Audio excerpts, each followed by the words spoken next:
السلام علیکم ورحمۃ اللہ۔ الحمدللہ وکفا وسلام علی من لا نبی بعد۔ اللہ مہربان کے فضل و کرم سے ہمارا آج کا سبق سورہ آل عمران کی آیت نمبر 119 اور 120 ہوگا انشاءاللہ۔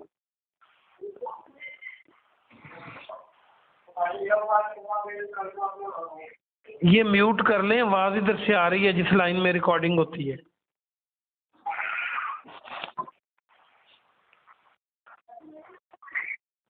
اعوذ باللہ من الشیطان الرجیم، بسم اللہ الرحمن الرحیم۔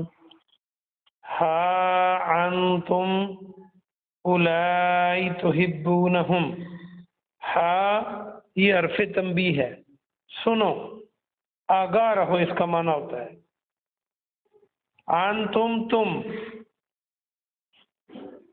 اولائی وہ لوگ، تم وہ لوگ ہو، سنو تم وہ لوگ ہو، تحبونہم تم محبت کرتے ہو، تم دوستی رکھتے ہو ان سے، یہ محبت سے ہے، ولا اور نہیں، یحبونکم وہ تم سے محبت رکھتے، وہ تم سے دوستی نہیں رکھتے، وتؤمنون اور تم ایمان رکھتے ہو، بالکتاب کلی تمام کتابوں پر، کلی کا معنی تمام، وَإِذَا اور جب، لقوکم وہ تم سے ملیں، لقو آپ پہلے پڑھ چکے ہیں، ملاقات میں نے بتایا جب تم سے ملاقات کریں، پہلے اس بارے میں آپ نے پڑھا تھا۔ قالو کہتے ہیں، آمنا ہم ایمان لائے، وَإِذَا خَلَوْا اور جب علیحدہ ہوتے ہیں، جب خلوت میں ہوتے ہیں، عَضُّ وہ کاٹتے ہیں، علیکم تم پر، علیکم الاناملہ اناملہ انگلیاں، تو وہ انگلیاں کاٹتے ہیں، من الغیظ غصے سے، تو وہ غصے کے ساتھ انگلیاں کاٹتے ہیں۔ قل آپ فرما دیں، موتو مر جاؤ، موتو تم مرو، جل مرو بریکٹ میں، بغیظکم اپنے غیظ سے، اپنے غصے سے، ان اللہ بے شک اللہ سبحانہ و تعالی، حلیم بذات الصدور حلیم ہے، خوب جاننے والا ہے، خوب علم والا ہے، بذات الصدور دلوں والی بات کا۔ با محاورہ ترجمہ سنیں، سنو تم وہ لوگ ہو، تم ان سے دوستی رکھتے ہو اور وہ تم سے دوستی نہیں رکھتے، حالانکہ تم تمام کتابوں پر ایمان لاتے ہو، اور وہ جب تم سے ملیں تو کہتے ہیں ہم ایمان لائے، اور جب اکیلے ہوں، علیحدہ ہوں، تو غصے سے اپنی انگلیوں کو کاٹتے ہیں۔ آپ کہہ دیں تم مرو اپنے غصے سے، بے شک اللہ سبحانہ و تعالی خوب علم جاننے والا ہے دلوں کی باتوں کا، دلوں کی باتوں کا خوب علم جاننے والا ہے۔ اگلی آیت 120، ان اگر تم سسکم تم کو مس کرے، تم کو پہنچے، حسنا کوئی بھلائی، حسنتن تسوہم تو بری لگتی ہے ان کو۔ یہ سو بھی آپ پہلے پڑھ چکے ہیں، میں نے بتایا تھا علماء سو برے عالم اور علماء حق حق پرست علماء۔ تسوہم بری لگتی ہے ان کو، وَإِنْ اور اگر تصبکم تمہیں پہنچے، کوئی برائی، کوئی تکلیف،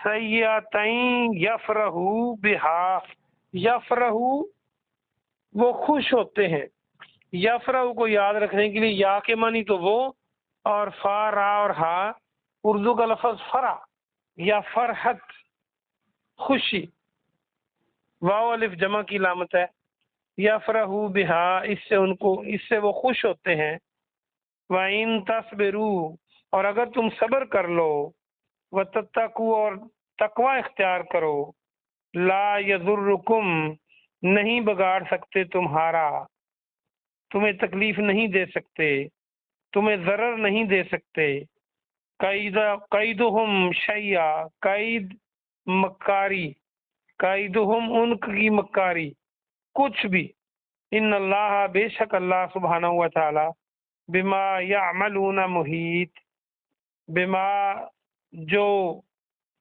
یعملون وہ کرتے ہیں، محیط اس کا احاطہ کیے ہوئے ہے، بے شک اللہ سبحانہ و تعالی جو وہ کرتے ہیں اس کو گھیرے ہوئے ہے، اس کا احاطہ کیے ہوئے ہے۔ اس آیت نمبر 120 کا با محاورہ ترجمہ سنیں۔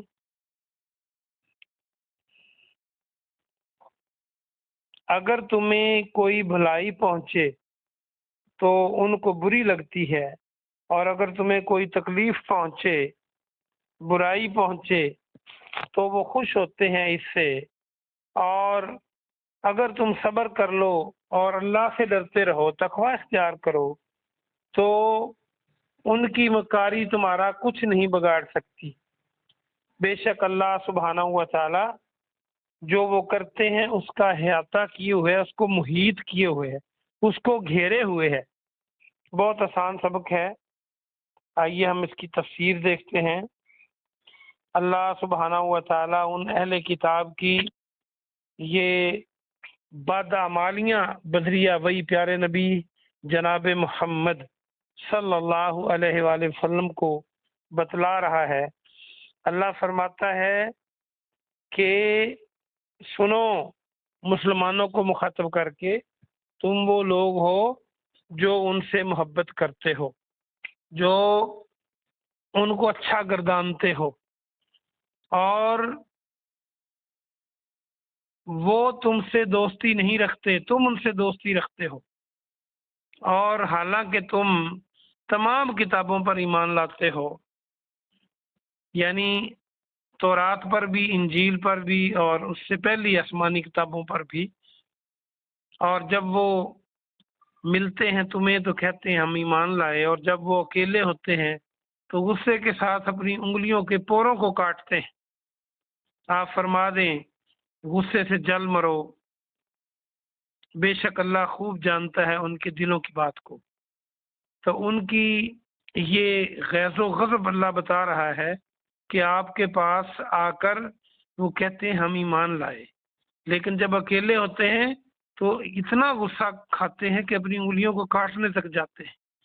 یہ غصے کی انتہائی شدید حالت ہے جس کو اللہ نے بیان فرمایا۔ تو ایک تو یہ پتہ چلا کہ ان کے دلوں کی بات اللہ ہی جانتا ہے، جیسے اللہ نے فرمایا بے شک اللہ خوب جاننے والا ہے ان کی دلوں کی بات کو، اور کوئی نہیں جانتا۔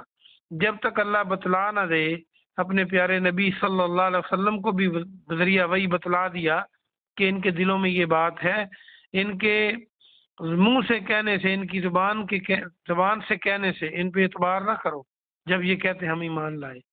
چاہیے تو یہ تھا کہ وہ تم سے دوستی رکھتے، چونکہ تم ان کی کتاب پر بھی ایمان رکھتے ہو، اور یہ الٹ بات ہے کہ وہ تم سے دوستی نہیں رکھتے۔ اگر مسلمان اس کلیے کو اپنا لیں، جیسے کل کے سبق میں آیا کہ ان کو رازدان نہ بناؤ، تو مسلمانوں کو بہت زیادہ فائدہ ہو اپنی پالیسیوں کے اندر۔ آگے دوسرا بتایا کہ اگر تمہیں کوئی بھلائی پہنچے تو ان کو بری لگتی ہے۔ دیکھیں، جس سے دشمنی ہو، جب اس کو کوئی فائدہ پہنچے تو اسے ہی برا لگے گا جو اس کا دشمن ہو، اور اگر وہ دوست ہوتا تو تمہاری بھلائی سے، تمہارے فائدے سے وہ ضرور خوش ہوتا کہ اللہ نے خوب فائدہ کیا ہے، اور جب تمہیں کوئی تکلیف پہنچتی ہے تو وہ ان کو خوش کرتی ہے۔ وہ خوش ہوتے ہیں کہ آپ خوب پھنسے ہیں مسلمان، اچھی بات ہے۔ اور جو کلیہ بتایا اللہ سبحانہ و تعالیٰ نے ان کی مکاریوں سے بچنے کے لیے، یہ قابل غور ہے۔ اللہ فرماتا ہے اگر تم صبر کر لو اور اللہ سے ڈرتے رہو تو ان کی مکاری تمہارا کچھ نہیں بگاڑ سکتی۔ کیا خوب کلیہ ہے کہ صبر کرنا ہے۔ صبر کے بڑے وسیع معنی ہیں۔ ایک تو جو چیز مل جائے اس پہ صبر کرنا، دوسرا جو چیز نہ ملے اس پہ صبر کرنا، تیسرا اگر کوئی انسان کا نفس کوئی گناہ کرنے کو جاتا ہے تو اسے نہ کرنا بھی صبر ہے۔ اگر تم صبر کر لو تو اور اللہ سے ڈرتے رہو۔ اگر انسان اللہ سے ڈرے، ہر وقت اللہ سے ڈرتا رہے کہ میں یہ کام کروں یا نہ کروں، تو اس کا اللہ سے بہت گہرا تعلق بن جاتا ہے، متقی بن جاتا ہے۔ تو پھر اللہ خود بچاتا ہے۔ دیکھیں اللہ کو تو پتہ ہے کہ کون آدمی کس کے خلاف کیا چال چل رہا ہے، اور اللہ کے اختیار میں ہر چیز ہے۔ یہ دو کام ہم نے کرنے ہیں اور اللہ ہماری حفاظت کرے گا۔ ان کی مکاری ہمارا کچھ بگاڑ نہیں سکتی۔ اور پھر فرما بھی دیا کہ اللہ احاطہ کیے ہوئے ہے ان کے اعمال کا۔ جیسے اور جگہ فرمایا کہ انہوں نے بھی چال چلی اور اللہ نے بھی چال چلی، تو ان کی چال کمزور ثابت ہوئی۔ اللہ سے بہتر کوئی چال چلنے والا نہیں ہے۔ جب اللہ چال چلتا ہے تو ساری چالیں ہیچ ہو جاتی ہیں۔ آپ نے دیکھا کئی بار تاریخ، یہ انسانی تاریخ ثابت کر چکی ہے، بھائی یوسف علیہ السلام کو کنویں میں پھینک رہے ہیں، لیکن اللہ ان کو اس ذریعے سے بادشاہی دے رہا ہے۔ بھائی کیا چال چلتے ہیں، اللہ نے کیا چال چلی اور ان کو بادشاہ بنا دیا۔ اسی طرح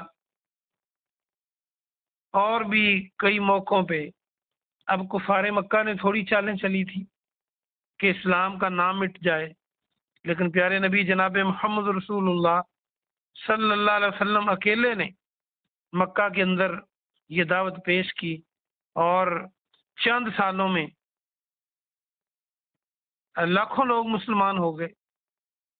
اندازہ کر لیں ان کی ساری چالیں ناکام ہوئیں۔ اور اب ہمیں صبر کرنا ہے اور تقوی اختیار کرنا ہے اگر ہم کامیابی چاہتے ہیں۔ اللہ پاک سے دعا ہے کہ اللہ پاک آپ کو اور مجھے عمل کی توفیق عطا فرمائے۔